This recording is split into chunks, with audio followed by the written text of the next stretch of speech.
આજે ગાંધીધામ એસપી કચેરી ખાતે સ્વાતંત્ર્ય પર્વની ભવ્ય ઉજવણી કરવામાં આવી હતી।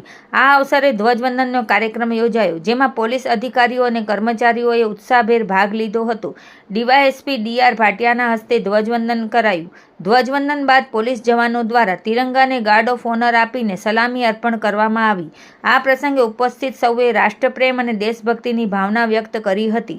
આ કાર્યક્રમ પોલીસ દળની શિસ્ત અને દેશ પ્રત્યેની નિષ્ઠાનું પ્રતીક બની રહ્યો હતો।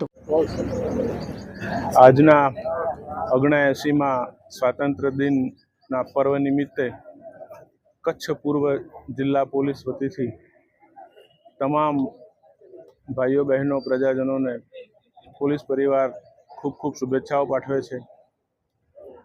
આવનારા સમયમાં દેશના પ્રગતિ અને ઉત્થાન માટે દેશના તમામ નાગરિકો ખૂબ જ સુંદર યોગદાન આપે એવી અને પોલીસ પોતાની ફરજ નિષ્ઠા અને ખંતપૂર્વક નિભાવે એવી અપેક્ષાઓ અને ખૂબ ખૂબ શુભેચ્છાઓ। જય હિન્દ।